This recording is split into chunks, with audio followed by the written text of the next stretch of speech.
By the time the other guys also join in, let me just do a quick recap and then continue onwards of what we were doing earlier. So the last lecture was a very short one because somehow the other we were not able to completely cover this topic. We started with the discrete time Fourier transform, and the specific targets for the lecture are shown. What is discrete time Fourier transform, examples, its convergence and properties, convolution, very similar to what we covered for continuous time. So it is basically signal system section 5.1 to 5.4, and this is basically the background of what we have covered so far for continuous time Fourier transform. So a continuous time Fourier transform maps a time domain function into a frequency domain function. So from time domain t, we go to frequency domain or angular frequency domain omega. So if we are given function x of t, its continuous time Fourier transform is basically this integral of this product x of t e raised to the power of minus j omega t dt from minus infinity to infinity. As a result, what you get is a function of omega, and we can plot it against omega. So what we ended up doing once we took this Fourier transform was that we actually transformed our time domain signal, whatever it was, x of t, independent variable t, to a omega domain function.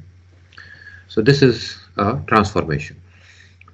And once we do this transformation, then we can actually see the frequency contents, frequency distribution of your signal.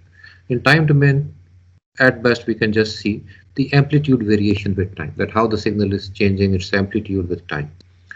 But we engineers are more interested in the frequency contents present in the signal. What are the max frequency content present? What all frequency contents are present? And what is the distribution of different frequencies there? Let's say at omega 1 and whatever. And this is what Fourier transform actually helped us in doing. So a Fourier transform basically is used to analyze frequency content of a signal. Also, we use Fourier transform to design a system or a filter with particular properties. I gave you one single example of a low pass filter with a particular cutoff frequency omega c. And if your h j omega or Fourier transform of HOT is something like this, this is a low pass filter. And we have different names for this particular guy here. We can call it as a Fourier transform of h of t, or we also call it as the frequency response of a system. So using that, we actually can design a system or a filter with any particular properties. Example was that of a low pass filter, but more of it will be covered in, rather a lot of it will be covered in DSP, the next course you will take. Next, in mathematics also, you have already been doing it. We can solve differential equations using Fourier transform. Once we take Fourier transform of a differential equation, the differential actually gets changed into simple algebraic operation. So differential, we know that dx by dt, if we take Fourier transform, it becomes j omega multiplied by the Fourier transform of x of t. And the last point that we covered last time was that Fourier transform does not exist for all functions x of t. Those functions which are not absolutely integrable, its Fourier transform does not exist. So in order for a Fourier transform to exist for any function x of t, it has to be absolutely integrable. So this integral has to give us a finite value. So it has to be less than infinity or some finite value. Because if x of t is not integrable and gives you infinity, then this product that you see right here, this will also give you infinity and you will not get Fourier transform. So this is sort of a reminder or a recap of a continuous time Fourier transform. Okay, so this is quite a quick recap of what we covered, and from there we move on and go to discrete time Fourier transform. By simple analogy or simple comparison, we know that x j omega was just integral of this product x of t e raised to power of minus j omega t. It was integral of this product over the entire time duration from minus infinity to infinity. Now, once we go from time domain into discrete domain, which is n, this x of t becomes x of n, t becomes n, and this product that you see, because x of t was continuous, this product was also continuous. If you want to sum up a continuum, it's integral. But if you see this product, x of n is discrete, so this product is also discrete. So if you want to sum it up, we don't need integral, we need summation. So just by comparison, discrete time Fourier transform is just this. DTFT is just x of n multiplied by e raised to power of minus j omega n, sum for n equal to minus infinity to infinity. This product, sum for minus infinity to infinity, is your discrete time Fourier transform. Okay. There are multiple properties of this discrete time Fourier transform. We'll cover those properties later, but one of the most important ones, which sort of is different from continuous time Fourier transform. In continuous time Fourier transform, we have this function, and omega starts from DC or 0 and goes on to all the way infinity. We can just have that omega axis going from 0 all the way to infinity on each side. So, however, here, this function DTFT that we have here, this is going to be a periodic function with a period of 2 pi. This is one major difference in discrete time Fourier transform, and that is why once we plot this DTFT, typically we tend to remain within, most commonly it is from minus pi to pi for us engineers. At times people like to plot from 0 to 2 pi, but most commonly from minus pi to pi. And beyond it, whatever will be there, it will be just repetition, because this DTFT is going to be a periodic function. Now, this was DTFT. Similarly, by comparison, the formula for inverse DTFT would be x of n would be equal to 1 over 2 pi integral over 2 pi of x of n e raised to power of j omega n d omega. This is going to be your inverse, and compare it with your inverse that we had earlier for x of t. This was same 1 over 2 pi integral from minus infinity to infinity x of t, x j omega. I'm sorry, here also, just let me correct this if I'm able to click it. So it is basically inverse, so we have to take integral of, not this, but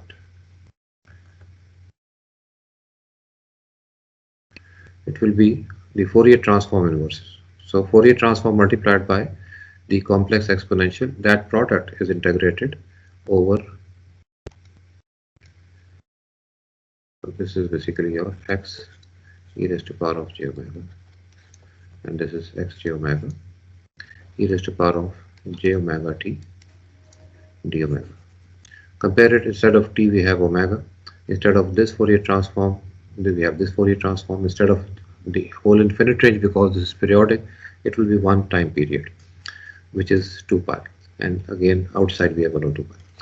So this is basically inverse Fourier transform, and to prove that this is inverse Fourier transform, we can just plug in the value of Fourier transform right here.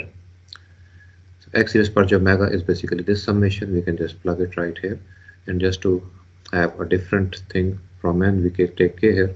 Sum x of k is minus j omega k. So this is your function whose inverse Fourier transform, once we want to find out, it will be this thing multiplied by raised power j omega n d omega integrated over 2 pi interval. Outside we have 1 over 2 pi. We can take integral inside the summation, and as this integral is for omega, k is a constant for that, it goes in, and then we end up getting right here, this particular integral. This integral, if you see this complex exponential over one time period will give you value 0 for integration. It will be only once n is equal to k that this whole thing will end up becoming 1, and that integral will give you 2 pi. So this whole thing will end up giving you value only at n equal to k. So if you see it, we want to take different values of k. So whatever value of k you take, this whole function will give you 0. Only once you take k equal to n, this will become x of n, and this whole thing will become just 1 here, and this integral will give you 2 pi, and the end result would be equal to just this 1 over 2 pi into x of n.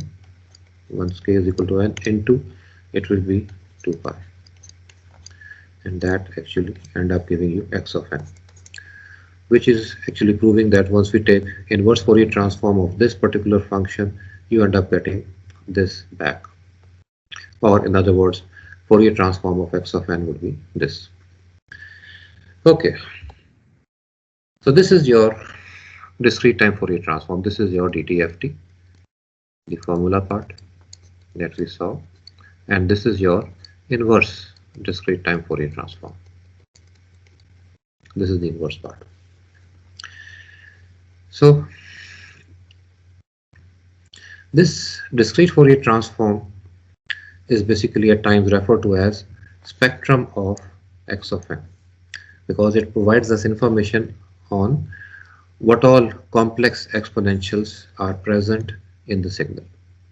These complex exponentials at times we call as complex frequencies also, or simply put we call it frequencies at times also. And in this particular case, the complex exponentials are of the type e raised to power of j omega n, different omega values here. So these complex exponentials with particular magnitude.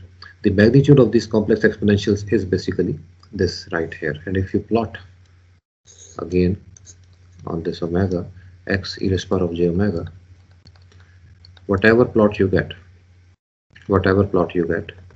first of all, this is going to be a periodic thing. So typically we just plot from minus pi to pi. If you go further, it will be just repetition of the same thing. So if you just try to go further, it will be just repeating the same thing.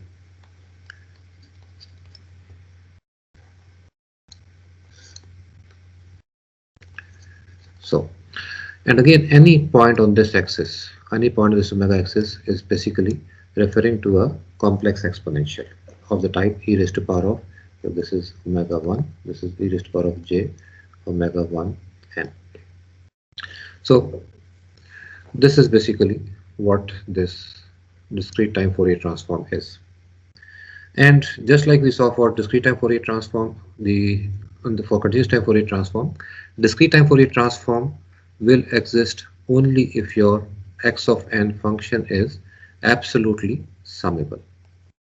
This is the Dirichlet condition right here, because if this x of n is giving you a finite value, this summation, only then this product also will give you a finite value and you will get your discrete time Fourier transform. And if this is not summable, if this becomes infinity, then this product also will become infinity and its discrete time Fourier transform will not exist.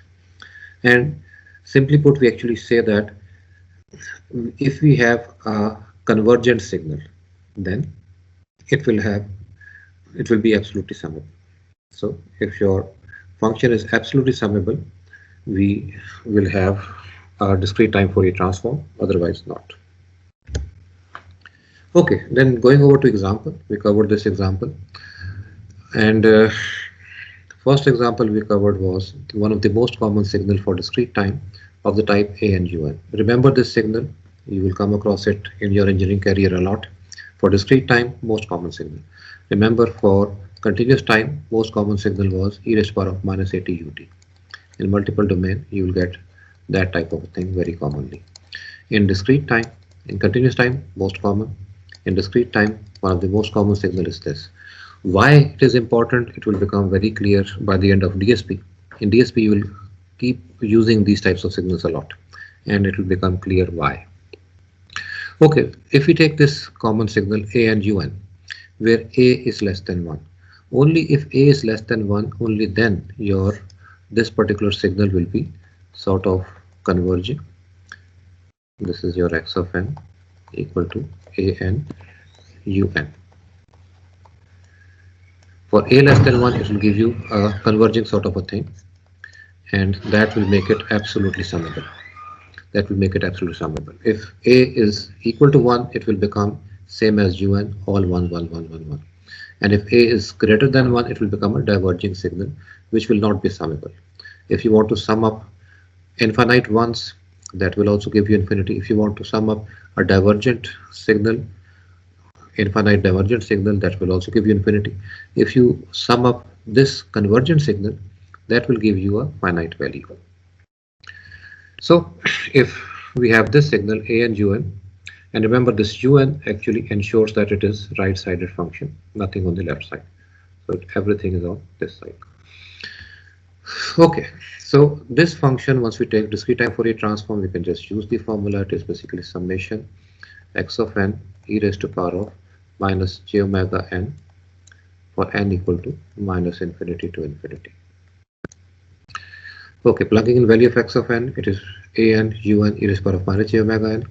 Inside summation, whenever we have un, it just changes the limit, because this un is 0 from minus infinity to 0, making the whole thing 0, and un is 1 from 0 to infinity, and making this product as this a e raised to power minus j omega. We can just combine them, raised to power of n, and limits are from 0 to infinity. And this summation, because a is less than 1, that means this product is less than 1, we can just apply the geometric series formula. It is just 1 over 1 minus this whole quantity.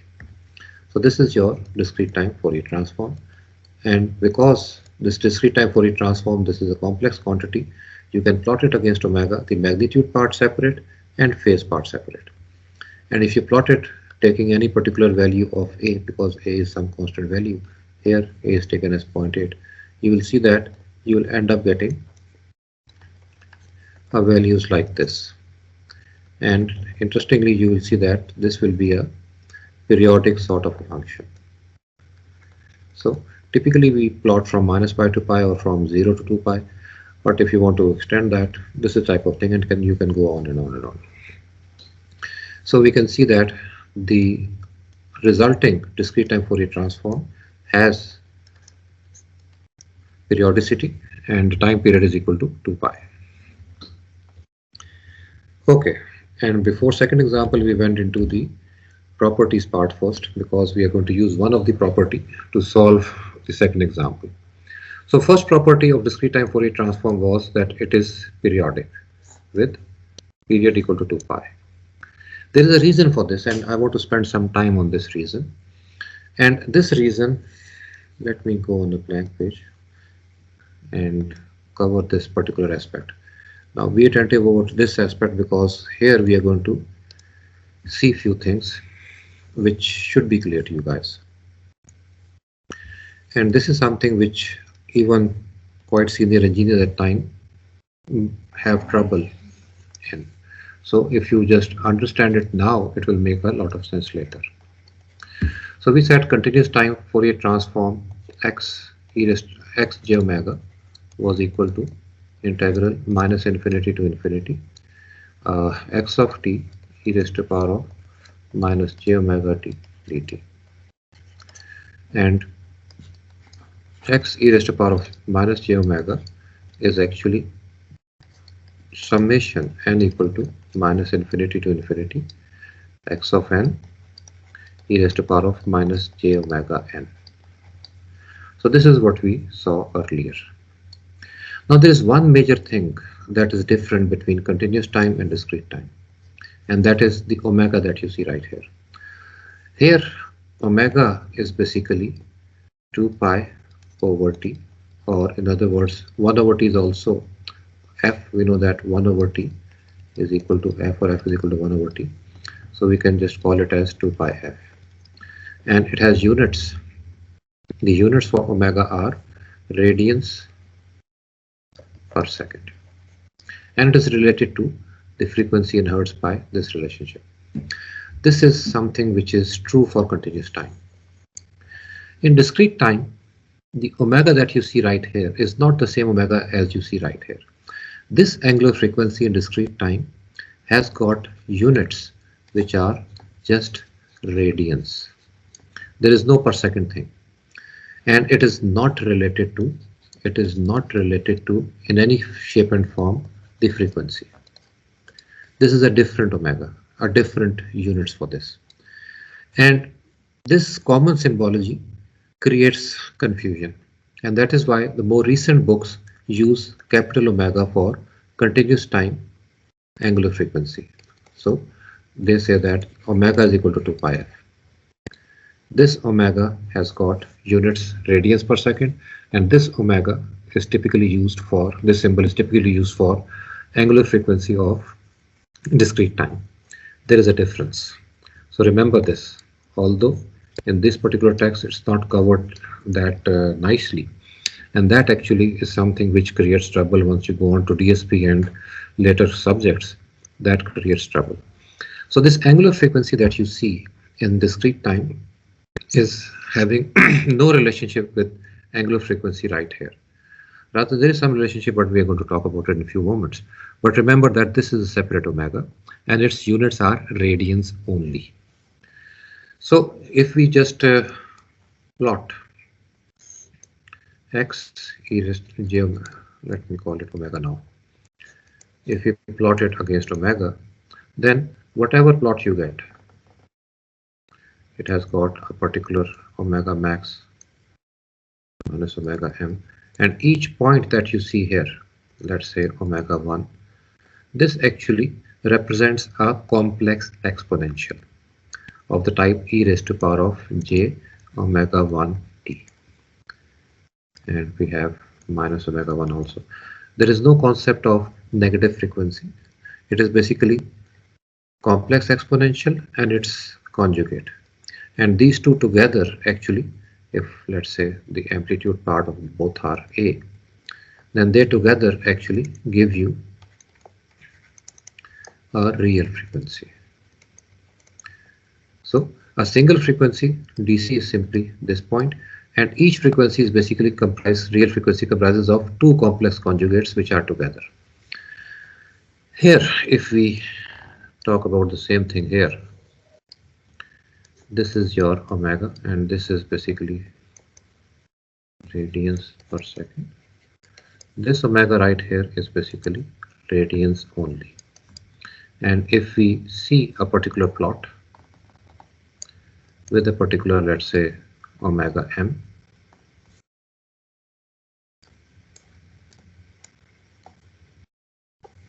with a particular, let's say, omega m, this is the max present, and you will see that they are going to be periodic.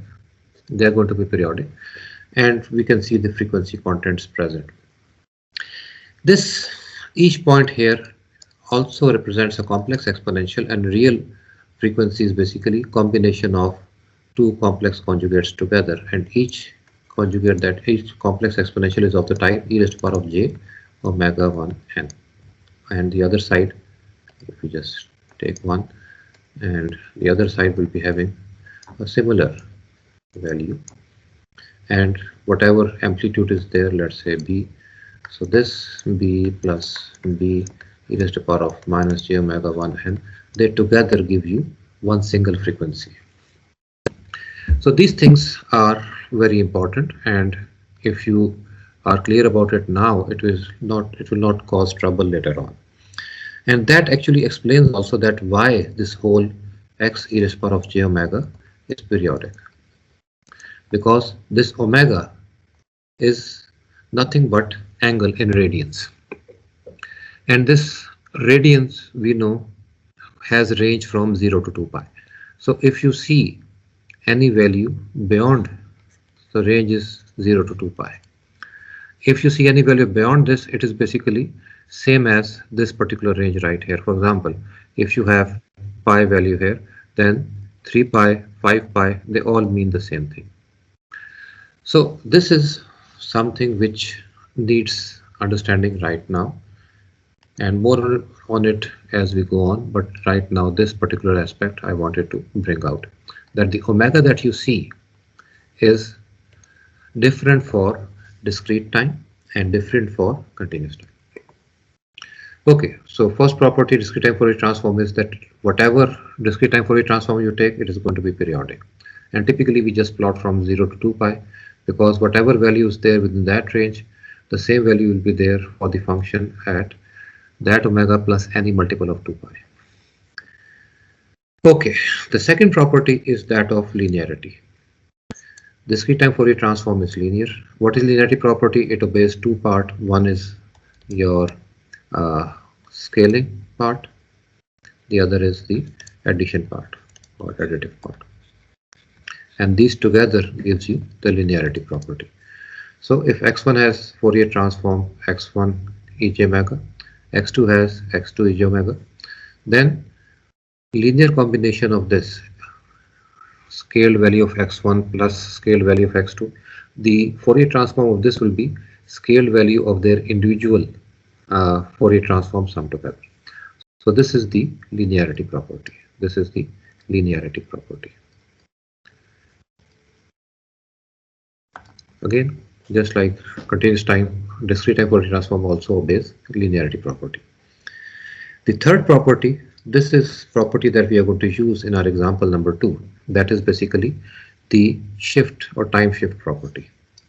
Now, we saw time shift property for continuous time Fourier transform also, and that actually showed us that if x of t had Fourier transform xj omega, then the shifted version, x of t shifted in time by, let's say, t naught, will have Fourier transform the same xj omega multiplied by e raised to power of minus j omega t naught. Notice I am using capital omega here, but in your text throughout they are using the small one. Just to differentiate, I am using this. So similarly, this is for continuous time. In discrete time also, the time shift property is obeyed. So this is shifting along time axis or shifting right by t naught, let's say. So if x of n has Fourier transform x ej omega, then shifted version of x of n, the whole function shifted right by, let's say, n naught units. This Fourier transform would be the same as this x e raised to power j omega multiplied by e raised to power of minus j omega n naught, where n naught is the amount of shift. So this is the time shift property. And conversely put, if this has Fourier transform this, then its left shifted version x of n would have Fourier transform the same thing multiplied by e raised to power of j omega n naught. This thing, this will have Fourier transform which will be the same thing which we see down here multiplied by e raised to power of j omega n naught, because and left shift, right shift, accordingly you will have plus or minus sign right here. So this left and right shift property actually is used in our example number 2. We'll see in a moment. And the next property is basically that of convolution. Convolution, we saw that in time domain, convolution in time domain was giving us multiplication in the frequency domain.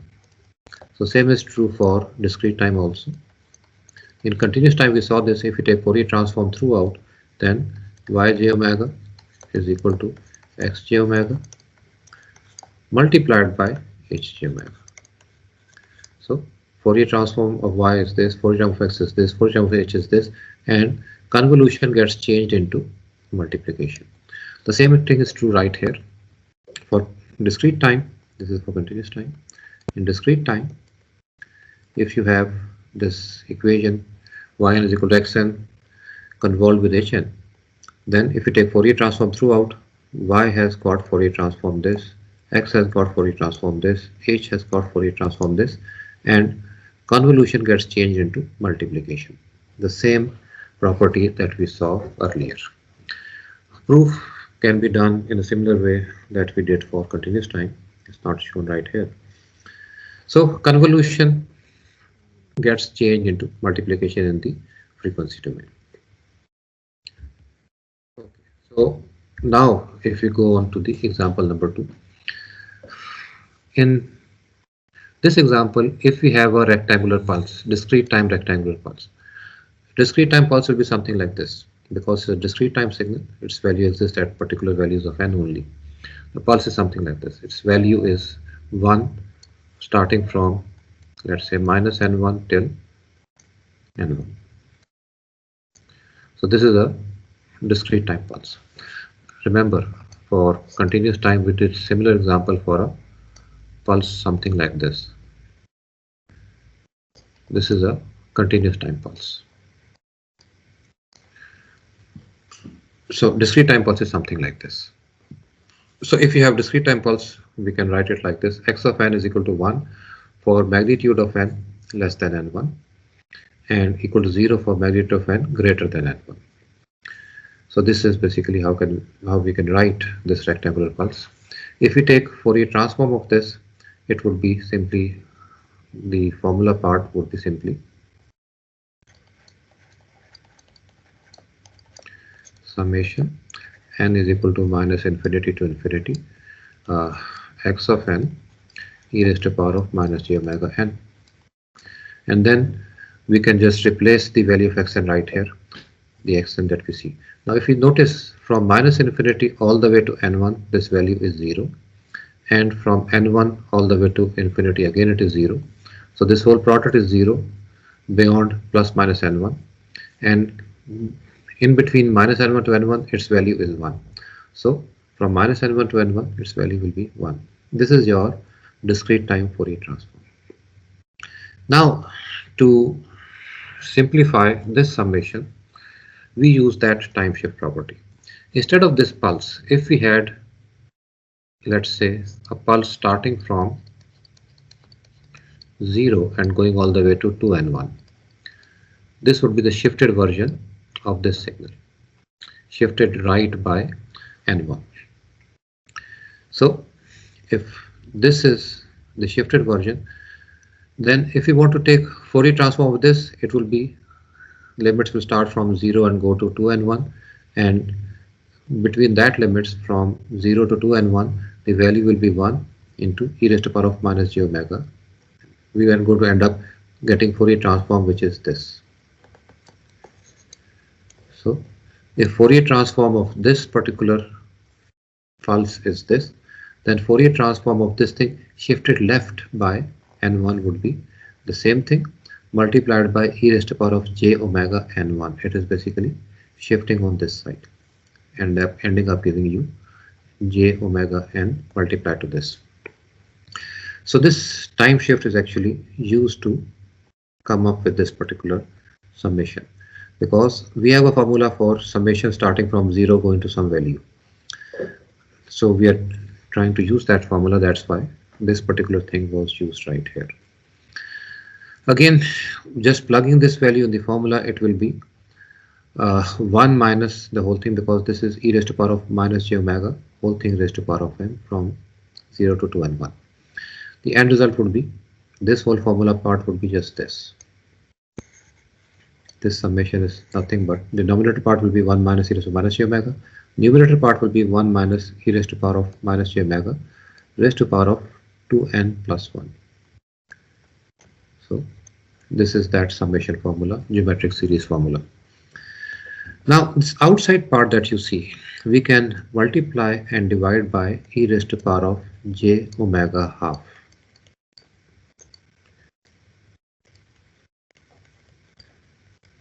And then combine that j omega half with this, we will end up getting e raised to the power of j omega n1 plus half and e raised to the power of j omega half in the denominator. Why we are doing it will become clear once we open up the brackets and see. So once we open up the brackets and multiply this with 1 and with this and this with 1 and this, we end up getting the values that we see right here. And these values are quite interesting because these are complex exponentials which are conjugate of each other. Complex exponentials which are conjugate of each other. So this summation that you saw, we did a bit of mathematics here and ended up getting these numerator and denominator complex exponentials which are conjugate of each other. Now multiplying and dividing by 2j. This whole thing divided by 2j is going to be sine of this quantity. Similarly, this whole thing divided by 2j is going to be sine of this quantity. So we end up getting sine over sine omega n1 plus half over sine omega by 2. This is your DTFT. X e raised to the power of j omega is basically sine over sine type of thing. Now this sine over sine again is a well-known quantity, and this is nothing but a periodic sink. And if you plot it, you will end up getting this plot that you see right here. So this plot that you see right here is nothing but a periodic sink, and this periodic sink that you see, this periodic sink that you see, if you see, notice here, this is basically your pi. If you notice here, this will be your 2 pi.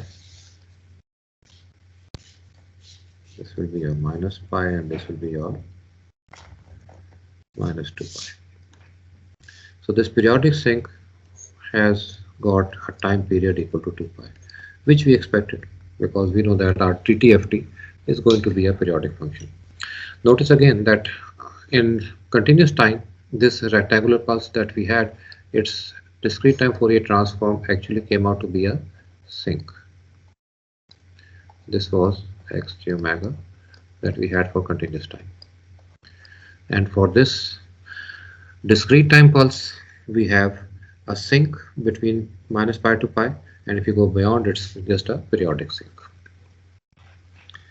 So this relationship between a rectangular pulse, or rect as we say, and sink, this relationship you will come across in your engineering in different domains. And again, DSP covers this type of relationships once we cover systems. Right here we are just seeing that if you have a rectangular pulse, what will be its discrete time Fourier transform. This again we covered, it is basically a single impulse.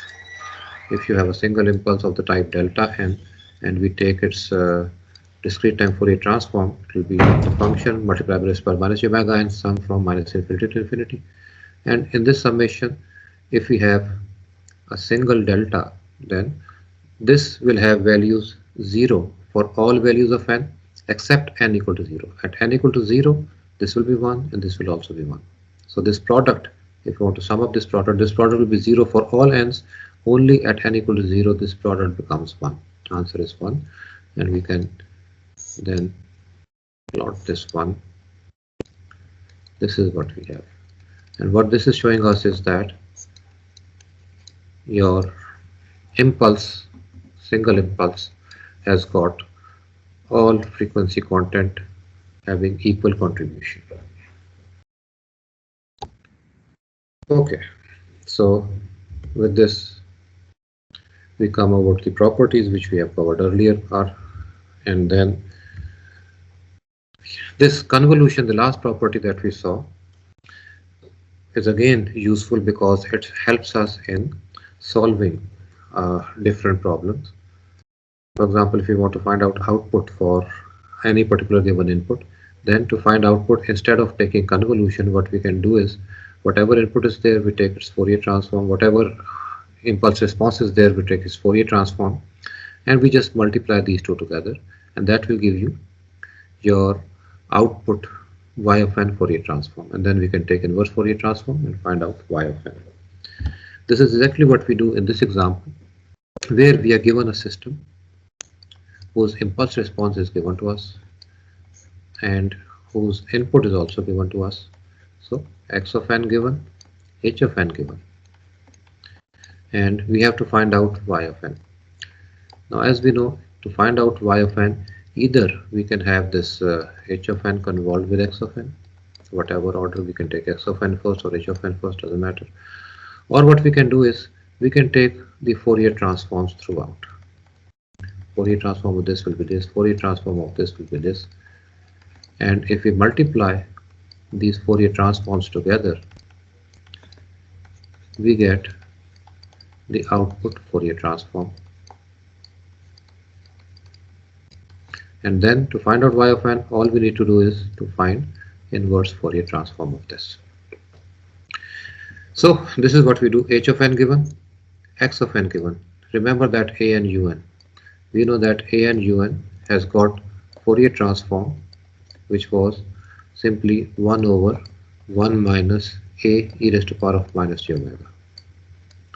So using that, we can just see this is again some constant alpha raised to power of n un. This is some constant beta raised to power of n un, and both of them being less than 1. So we can directly take Fourier transform. Fourier transform of h of n is here. Fourier transform of x of n is here. And we can just multiply these two Fourier transform to get your output y and Fourier transform. And from here to get y of n, what we do is, instead of using the inverse formula, we use partial fraction. We can just use partial fraction, some constant over 1 minus alpha e raised to power of minus j omega plus some constant over 1 minus beta e raised to power of minus j omega. So we need to find these constants a and b. So using partial fraction, if you know the value of alpha and beta, some constant, you will see that the value of a comes out to be this, and value of b comes out to be minus this. And then from here we can directly write the output y of n. It will be just a alpha n un plus b beta raised to power of n un. And we can plug in value of a and b. A was this, just plug it here. B was this, plug it here, and we end up getting answer right here. So this is just showing you that how we can find out output using discrete time Fourier transform, very similar to what we did for continuous time Fourier transforms. So this is all that we covered. So very quick review or recap of the same thing was done. And I explained one additional thing which was related to omega. So this is something, although not very well explained in the book, because typically this explanation doesn't fall under signal system. But if you understand it now, later on, it won't cause trouble for you guys. As far as the properties, apart from the periodic property, other properties are concerned, discrete time Fourier transform have more or less similar properties to continuous time Fourier transform. And specifically, if we talk about the linearity property, the time shift property, the differentiation accumulating property, that type of thing, and presence of or absence of Fourier transform. So that condition. So those are similar for continuous time and discrete time. This was all for the DTFT or discrete time Fourier transform. Now the calculations part and the formula part and the practice part, you have done a lot of it in your maths courses. Here in further slides we are going to use it a lot. In continuation, we did discrete time Fourier transform.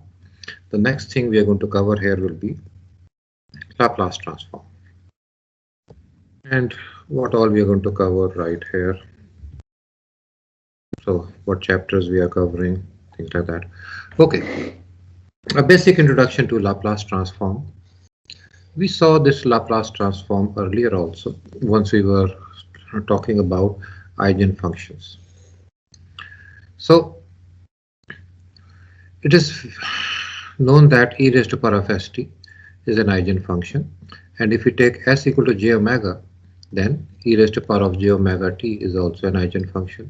And these two eigenfunctions, we know that this eigenfunction was given to us by Fourier, and this was given to us by Laplace.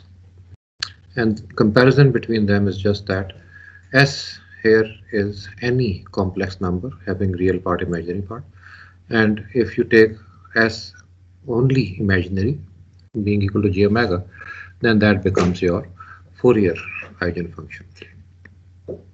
Why Laplace transform is important, and why do we study Laplace transform? that thing is again discussed here. The main reason for now, why do we study Laplace transform? The main reason for this studying of Laplace transform is related to stability. So Laplace transform actually helps us in finding out whether we have a stable system or an unstable system. Now, you know that we have two general classes of systems. One is a continuous time system, the other is a discrete time system. So if we want to see or analyze whether a particular continuous time system is stable or not, you will see that Laplace transform is going to help us. Just like Fourier transform actually gives us the frequency contents and talks about, let's say, frequency response of a system, Laplace transform is actually related to the stability of the system and analysis of stability of the system. So, and if we talk about discrete time system stability, then the last topic in this course would be that of ZTransform, which deals with or related with the stability of discrete time system. Laplace is related to continuous time.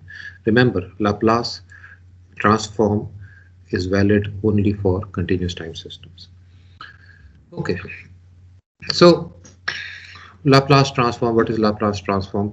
We saw this once we were studying eigenfunctions for continuous time system. If input is x of t and output is y of t, then we studied that if you have e raised to power of st as an input, the output comes out to be the same e raised to power of st multiplied by h of s, and that h of s we saw was equal to just integral of h of t e raised to power of minus st dt, and this particular thing is nothing but Laplace transform of h of t, where s is a complex number.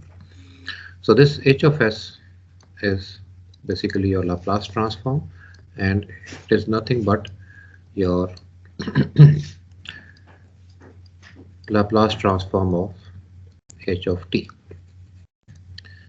And similarly, if I just extend this, we saw that if input is e raised to power of j omega t, output was h j omega times e raised to power of j omega t, and that h j omega was nothing but Fourier transform of h of t.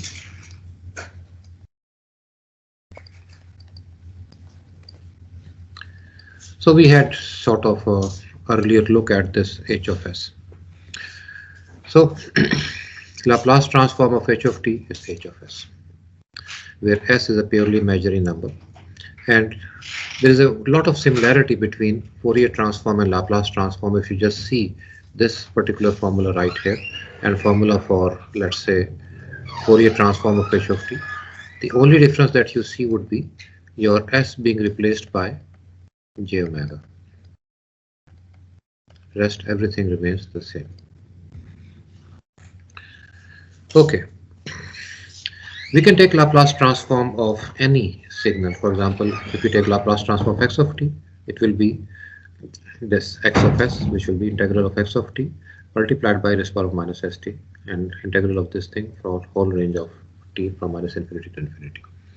And generally we use this particular symbology to express that pair of Laplace and inverse Laplace. Take Laplace of x of s, x of t, it becomes x of s, inverse Laplace becomes x of t.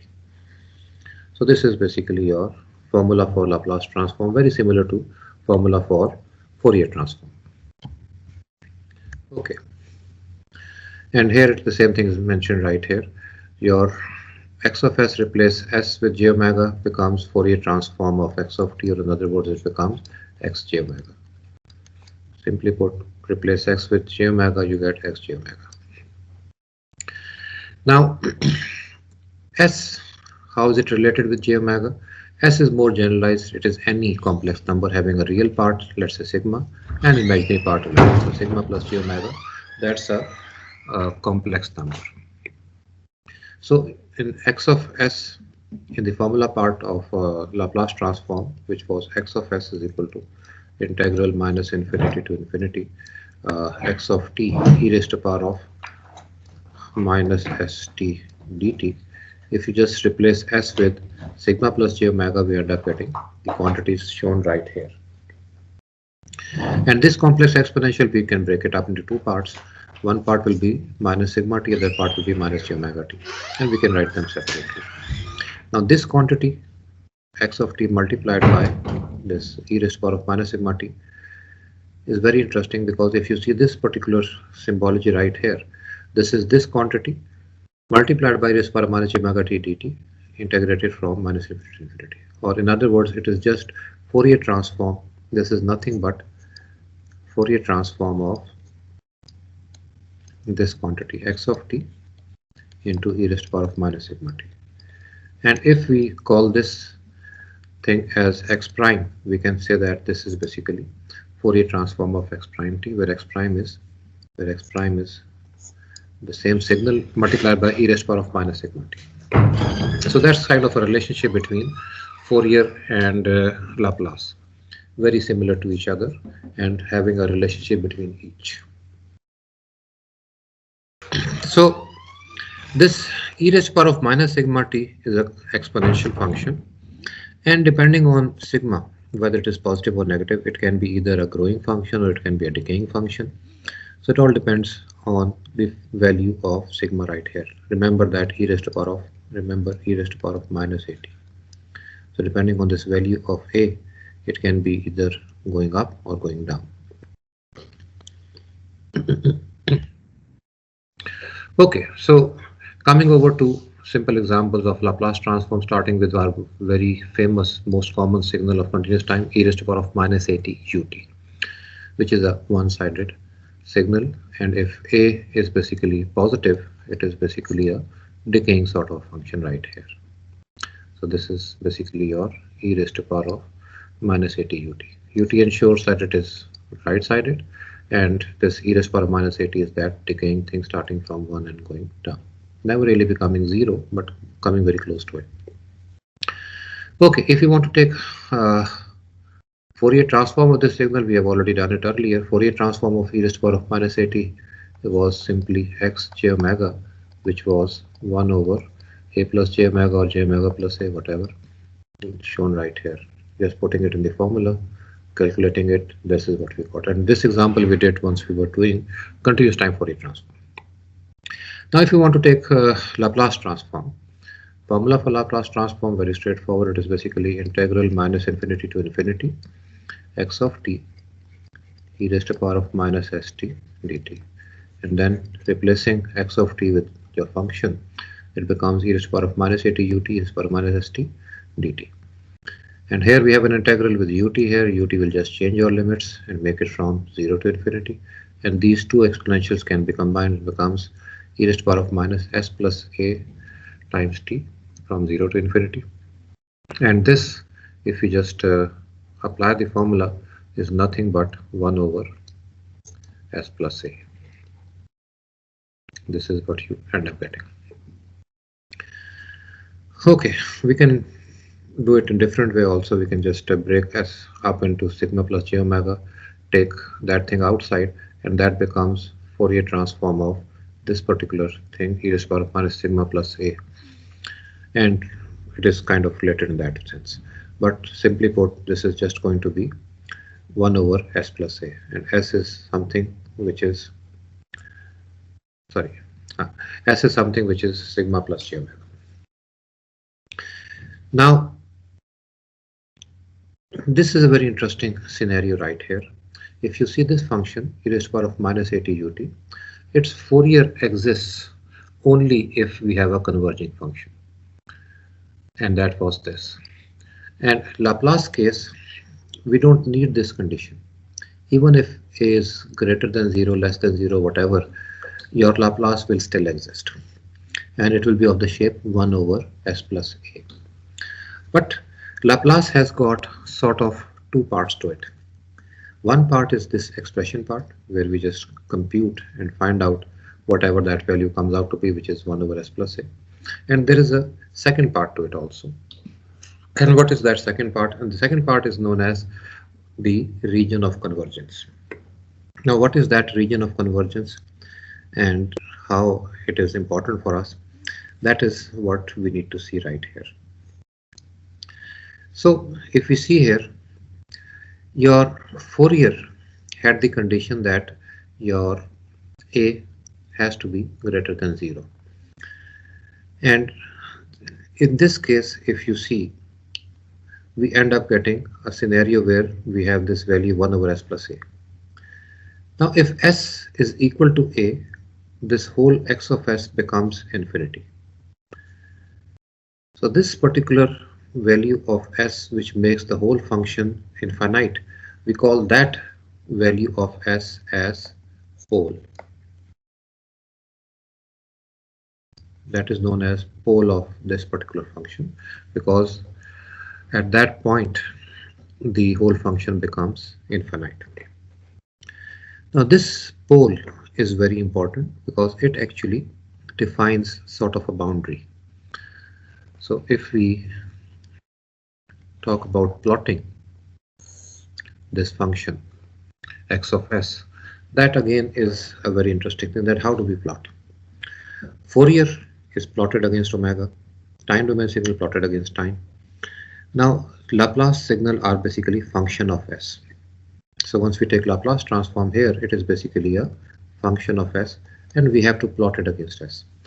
But s is basically a complex number having a real part and imaginary part. So how do we plot it?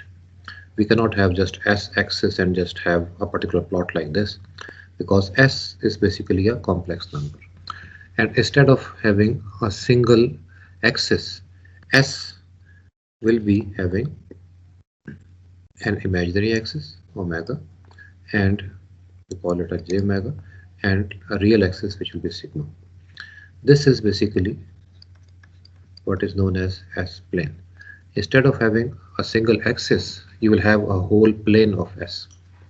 S is a complex number, and to plot the value of complex number, we cannot plot it on a single axis, it has to be plotted on a plane. For example, if s is equal to, let's say 2 plus 3j, then this will not be a point on a single axis, this will be a point on a plane. For example, let's call this s1. Let's say we have s2 equal to minus 3 minus 2j. This again is a different point. So this s1, let's say, would be, this is the real part and this is the imaginary part.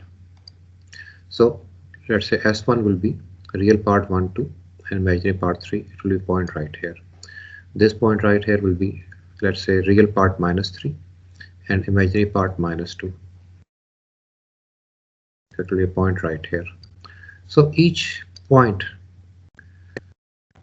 will be a point on a plane. Each s will be a point on a plane. And if we want to plot x of s, that plot is going to come on a third dimension. It will be a dimension going out of the plane or going inside the plane. So that value on this point, let's say the positive side will be coming out of the plane and negative side will be going inside the plane. So it will be a three-dimensional sort of a thing. And this 1 over s plus a again is a very interesting sort of a plot. This plot will be sort of a Texan hat sort of a plot. So three-dimensional plot will be a plot where, let's say, we have this s-plane and your plot would be something like a three-dimensional figure sort of a thing. So that's why plotting of this Laplace is not a simple matter. It will be a three-dimensional plot. We have tools available, computerized tool like MATLAB and all that, which can show you three-dimensional plot of Laplace function or function of s. But again, that plot itself is not very important for us engineers. And again, this topic will be covered in a lot of detail in your this DSP. That what is the significance of that plot? Why are we taking Laplace transform? Why do we want to see that plot? What that plot is actually showing us? That is something which is quite interesting. But let's talk about region of convergence. So this x of s, which is 1 over s plus a, which will be some plot here. And if we see one particular point which is s equal to minus a, s equal to, let's say, minus a, whatever that point comes out to be. Let's say this is your minus a. This point is known as pole. At this point, this function becomes infinite. Now, if you just take a dotted line going through this particular pole parallel to your j omega axis, then our region of convergence is basically defined by a region whose boundary is defined by this particular pole and a line passing through a pole parallel to j omega axis. And region of convergence will either be right side or left side of this region. If you have a causal, system or causal function, then region of convergence will be right hand side of that particular boundary defined by the pole. And this is what it is showing. Real part of s, which is basically this particular axis showing s, real part of s greater than minus a. This is showing you the whole region on the right hand side of this boundary. So this is the region of convergence. How do we find region of convergence? So whatever expression we get, we see that at what point will be the pole. And how do we find the pole? Just put the denominator equal to 0, and that will actually give you the value of s. In this case, it will give you s equal to minus a. Put across on that s equal to minus a, put a dotted line here. This is the boundary of region of convergence. And for causal systems or causal signals, your region of convergence will be right hand side of this boundary. How do we know that? We had a causal x of t. This u of t makes it right sided or causal. So we know that this is basically causal. And this actually is region of convergence. And what region of convergence tells us? Region of convergence tells us that value of this function exists at every point in region of convergence. So in this region of convergence, take any point. All these points will be the points where the real part or sigma would be greater than a. Imaginary can be whatever, but real part would always be greater than a. If you take any point here, it will be the real part less than minus a. So in this region of convergence, where real part is greater than minus a, any point, your function exists, or three-dimensional figure value exists. On this side, the value of this function does not exist. So we call this particular region as region of convergence. Okay, so that's basically region of convergence, which tells us that Laplace transform exists in region of convergence. And the good part about Laplace transform is we do not need to put any precondition on the function itself. Laplace transform or transformation value will always exist for any function. The region of convergence will be varying or changing.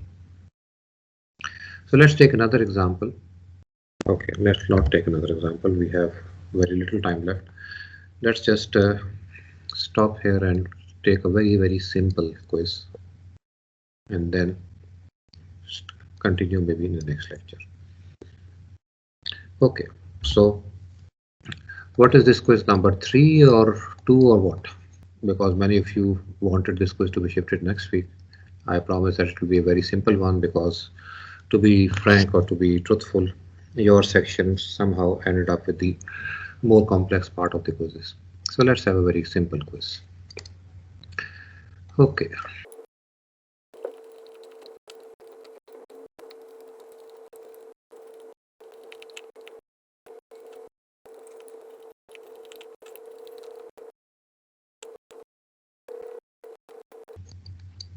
Okay, a very simple one.